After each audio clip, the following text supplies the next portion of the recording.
fact. You say it took me longer to make meaningful relationships with people my own age. Also a fact. What I'm talking about is that I was born late, about 8 years after my brothers. See, my oldest brother Jay was born in March 1974, and then Joe was born 20 months later in November 1975. And then when my mother was an age which shall not be named, my mother has been 38 since my brother's bar mitzvah. She likes to say that Joe and Jay are kids from her previous marriage, which never happened. And then when my father, Phil, who I lovingly call Filibuster, when he was 48, almost half a century young, I was born. Jay, Joe, and Mark. People always ask me, why don't your parents just stick to the J names and call you Josh, or John, or Jawan?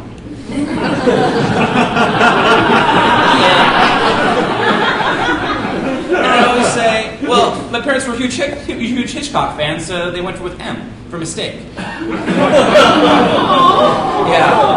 Yeah, that was a big hit on the playground. And for mistake, Mistake Mark, with a grandpa for a dad and a dad for brothers. Do you get it? It's taken me 25 years to figure this out, and I still haven't figured it out. But child insensitivity doesn't really hold logic as a high priority, especially in comedy. Right, comedians? So, second grade, my mom was running late to pick me up from after-school taekwondo, which I started taking to protect myself from all the kids making fun of me in the playground. When my teacher comes in and says, Mark, your grandfather's here to pick you up. What? Zaida's here? My grandpa? But he doesn't speak English. As in, that's a prerequisite for picking your kid up. Did he arrive in his mule cart from the old country? So he takes me out. I see my dad standing there, and I'm like, Dad! They thought you were Zaida! Dad, Zaida's too old to drive. Why would they do that? I'll be in the car. Because I had no idea that my dad was 10 to 15 years older than all the other second grade dads. Ignorance can be adorable. What was not adorable was the first time I did stand-up. About 8 years ago, I started doing stand-up in Chicago.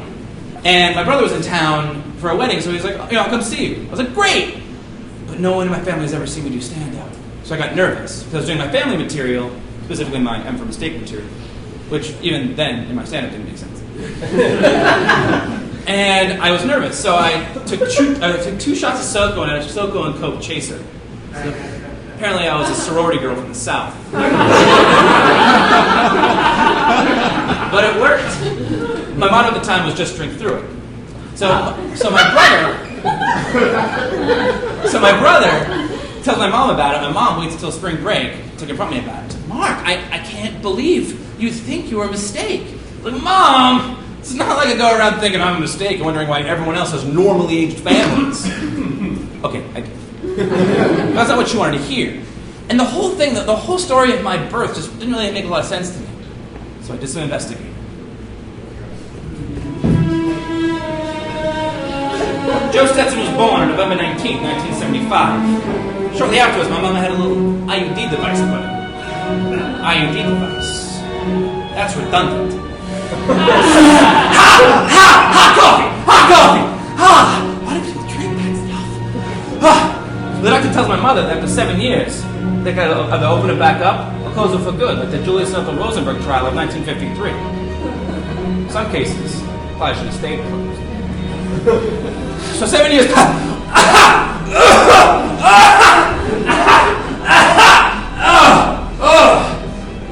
Why do people smoke with new orphans? So 7 years pass. The doctor tells my mother, well, no spring chicken. You got 3 months to have a new kid. So we up to the man upstairs to decide whether my mother, whether her bakery shop will be open for good, or board it up forever. Oh, there's a cigarette in there! Get this out of here! So, we go by the numbers. Joe Stetson was born November 19, 1975. 7 years later, in 1982. November, December, December, January, January, February 19th will be 0 out. My due date was November 24th, 1983. That means that 9 before conception, 2 days after Valentine's Day. Was conceived on Valentine's Day. Aww. 5 5 days before the February 19th cutoff. Coincidence? I don't think so. So my mother... So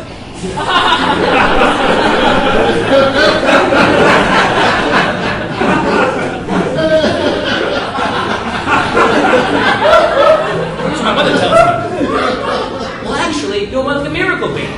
Okay, that's cool. I can dig on that. It's way more palatable than a steak. If you go by that logic, that means that my parents did the horizontal mambo on Valentine's Day. Typical.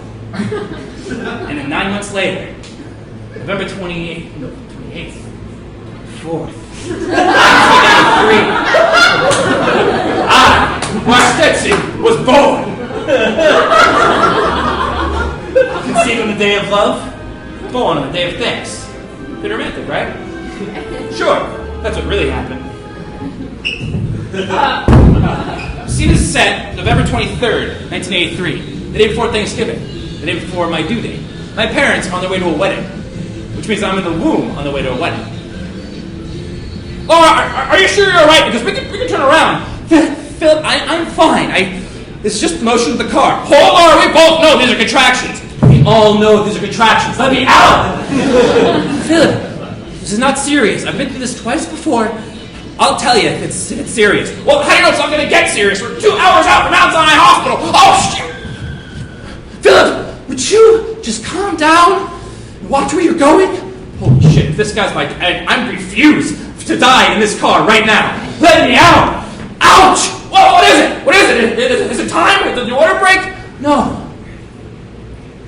The baby kicked. Oh! Well, all right. My little girl's gonna be a feisty one. Your little what? Well, whatever it is. It's a little miracle baby. Well, here we are. Well, Laura, would you just slow down? I'm coming over there to help. Would you just calm down? Oh, ouch, ouch. That's it. Back in the car. We're going to the hospital. Philip, would you stop it? Do you realize how long it takes for a pregnant woman to get ready for a wedding? A very long time. And I look fabulous. There's no way I'm missing this wedding. I'm going to take care of it. Take care of it? What am I, indigestion? Philip, just march me over to that bar. This miracle baby's going to get some holy water. All right, Laura, just don't overdo it. A little girl's in there. One glass of wine, please. Oh, it doesn't matter.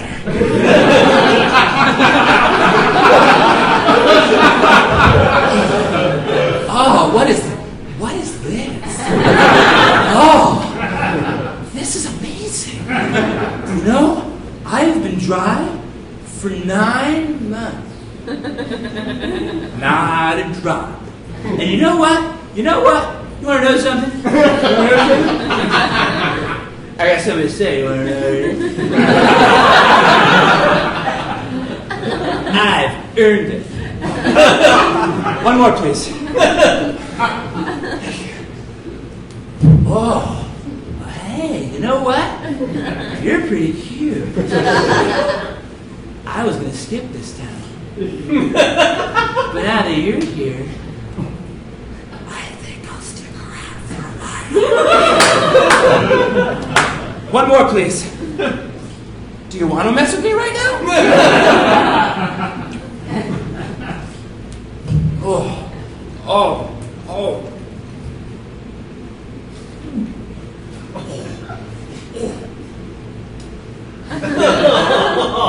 What are you talking about? Me? I'm not too drunk. You're the one who's too drunk. Oh, I need to nap it off. You need to nap. I was ready. I was totally ready to go. Until my mom decides to baste me with 3 glasses of wine.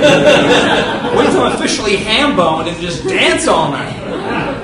That was my first introduction to drinking through. So the next day, my parents have a Thanksgiving lunch in lieu of a Thanksgiving dinner in order to get to my scheduled birthing appointment. Philip! Is the doctor almost ready for the incision? Laura, the doctor's almost ready. Just hang in there. The doctor's almost ready. Nurse, she almost ready for the incision? Yabo! I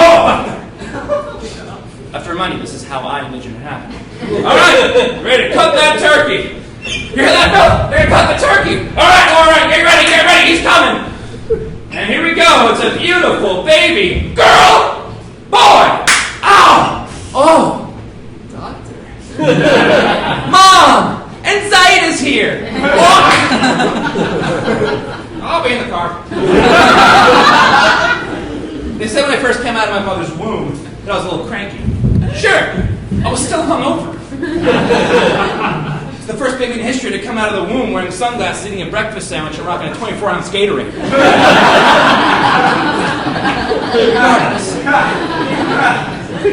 There I was, brought into the world on the day of giving thanks. At least that's what would have happened if it hadn't gone all drink for two crunk all up in my mama's uterus. You see, I wasn't born on Thanksgiving. I was born at 1 a.m. on Friday, November 25th, otherwise known as Black Friday. The worst day of the American year, directly juxtaposing the best day of the American year, when parents thank their children for all that they've given them. Instead, I was born on the day where parents curse their children and trample each other to death for last-minute sales for Cabbage Patch Kids. Yeah, the Cabbage Patch Kids riots, November 25th, 1983, the day I was born. Stetson'd before birth. Shut up, Steely Dan! So, Stetson'd ruling my life. With Stetson'd ruling my high school and college life, I needed to completely break from the world that I knew and dive into a world that was completely new and exciting and could help me get a little bit of perspective so I can eradicate Stetson'd forever. So I decided I was going to do the one thing that no college graduate has ever even thought of doing ever in the history of the world ever. Backpack through Europe. I'm flying over the Atlantic on the way to find myself. Where will I go? Where will I end? I don't know. Hey! Isn't it great how the universe provides? Boy, can this be the end of Stetson'd altogether? Gee, I hope so. Look! A lucky dime! My life's finally starting to change. Excuse me, flight attendant, Coca-Cola, please. Where will I go? Where will I end? I don't know. Sorry, guys. Just an impromptu musical break. It won't happen again, I promise.